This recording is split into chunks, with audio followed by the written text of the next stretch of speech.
தாவேகா மாதம் 2500 ரூபாய் தருவோம் என்று சொன்னார்கள். ஆனால் கஜானாவே காலி ஆயிடுச்சுன்னு அப்படின்னு சொன்னாங்க. முன்னாள் நிதியமைச்சர் ப. சிதம்பரம் மிக தெளிவாக சொன்னார். இலவச மின்சாரம் 200 யூனிட்னு சொன்னாங்க. 500 யூனிட்ல ஒரு யூனிட் அதிகமாக போனாலும் 200 யூனிட் ஃப்ரீ கரண்ட் கிடையாதுன்னு இருக்காங்க. இப்போ வந்து 100 யூனிட்டுக்கு மேலே ஒரு யூனிட்டுக்கு போனால் 2.35 பைசா இருந்தது.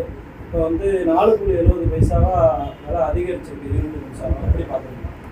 இல்லை, தாவேகா தேர்தலுக்கு முன்பு கொடுத்த பல வாக்குறுதிகளை நிறைவேற்றவில்லை.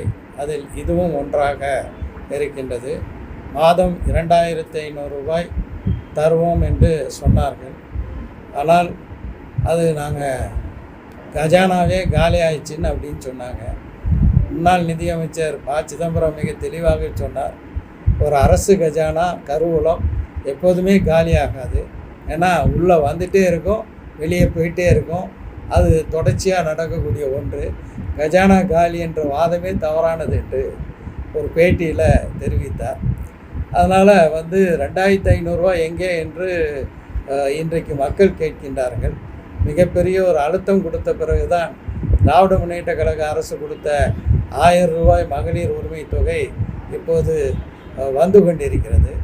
மின்சாரத்தை பற்றி சொன்னீங்க. நம்முடைய டெல்டா மாவட்டத்தில் மும்முனை மின்சாரம் விவசாயத்துக்கு மிக அதிகமாக தேவைப்படுகிறது. இங்கே டெல்டா மாவட்டங்களில் நாகப்பட்டினம் உட்பட அந்த மாவட்டங்களில் மும்முனை மின்சாரம் வழங்கப்படாதனால விவசாயம் பெரிய அளவுக்கு பாதிக்கப்பட்டு இருக்கிறது என்று விவசாயிகள் கண்ணீர் விட்டு கொண்டிருக்கிறார்கள். விவசாயிகளுக்கு என்ன மாதிரி கோரிக்கை கொண்டு போக போறீங்க? இப்போ இங்கே தண்ணி வராதனால நிறைய இடர்பாடு சந்திக்கிறாங்க. வறட்சி பாதித்த மாவட்டமாக அறிவிக்கணும்னு சொல்லி ஒரு கோரிக்கை எழுது. நிச்சயமாக இது மிகவும் அவசியமான ஒரு கோரிக்கை. அதை உரிய வகையில் நம்ம அரசாங்கத்தினுடைய கவனத்திற்கு விவசாய பெருமக்கள் பல்வேறு ஆலோசனைகளை எல்லாம் சொல்லியிருக்கிறாங்க. அதையெல்லாம் கணக்கில் எடுத்துக்கொண்டு மிக சிறப்பான முறையில் இங்கே இந்த குறுவை விவசாயம் நடப்பதற்கான வழிவகையை செய்வதற்கு அரசுக்கு உரிய அழுத்தங்களை கொடுப்போம். குழந்தை மீதியான பாலியல் வன்கொடுமை இது சட்டத்தால் மட்டும் இந்த மாதிரி செஞ்சா இது ஒரு நல்ல கேள்வி. வெறும் சட்டத்தினால் மட்டும் இந்த குற்றங்களை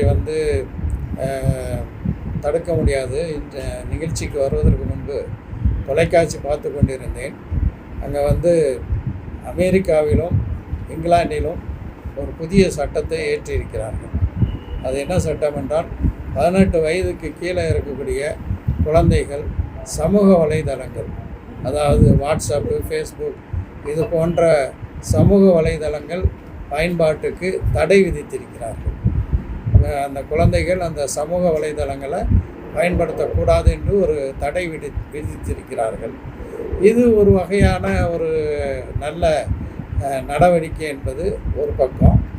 இன்னொரு பக்கம் கடுமையான தண்டனை விதிப்பது தான் இதற்கு தீர்வாக இருக்கும். அதுக்கு நான் ஏற்கனவே குறிப்பிட்டது போல் இந்த பாலியல் துன்புறுத்தல் வழக்கில் கைது செய்யப்பட்டவர்கள் உடனே போய் அவர்கள் பிணையில் வெளியே வரக்கூடிய அந்த நிலையை மாற்றி இந்த வழக்குகளை விசாரிப்பதற்கு சிறப்பு நீதிமன்றங்கள் அமைக்கப்பட்டு விரைந்து அந்த வழக்குகள் விசாரிக்கப்பட்டு அவர்களுக்கு உச்சபட்ச தண்டனை கொடுக்கப்படுவது தான், அந்த அச்சம்தான் இது போன்ற குற்றங்களை குறைப்பதற்கு உதவும்.